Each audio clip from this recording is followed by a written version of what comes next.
আসন্ন ঈদুল ফিতর উপলক্ষে ঘরমুখ যাত্রীদের জন্য অনলাইনে আন্তঃনগর ট্রেনের অগ্রিম টিকিট বিক্রি শুরু করেছে বাংলাদেশ রেলওয়ে।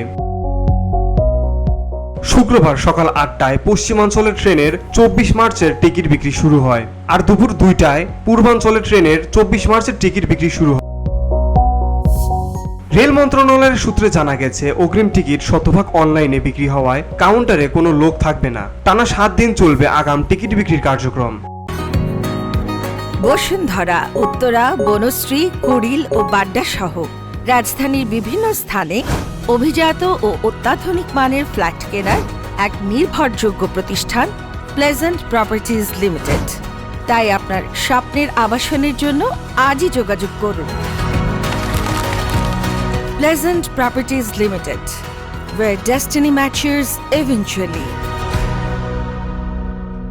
চলুন জেনে নেওয়া যাক কোন তারিখে ট্রেনের কোন টিকিট। 14 মার্চ দেওয়া হবে 24 মার্চের টিকিট, 15ই মার্চ দেওয়া হবে 25 মার্চের টিকিট, 16ই মার্চ দেওয়া হবে 26 মার্চের টিকিট, 17ই মার্চ দেওয়া হবে 27 মার্চের টিকিট, 18ই মার্চ দেওয়া হবে 28 মার্চের টিকিট, 19 মার্চে দেওয়া হবে 19 মার্চের টিকিট, 20 মার্চে দেওয়া হবে 30 মার্চের টিকিট। গত 6 মার্চ রেলওয়ের মহাপরিচালক মোহাম্মদ আফজাল হোসেন জানিয়েছেন, এবার ঈদ উপলক্ষে মোট 5 জোড়া ঈদ স্পেশাল ট্রেন চলবে, আর ঈদ যাত্রা শুরু হবে 24 মার্চ থেকে। ঈদে বেশ কয়েকটি রুটের বিশেষ ট্রেন চালানো হতে পারে, তবে কয়টি বিশেষ ট্রেন চলবে তা এখনো চূড়ান্ত হয়নি। যাত্রী চাহিদা অনুযায়ী রুট চূড়ান্ত করা হবে। এর আগে 4 মার্চ রেলওয়ে মহাপরিচালকের সভাপতিত্বে ঈদুল ফিতর উপলক্ষে প্রস্তুতিমূলক সভা হয়।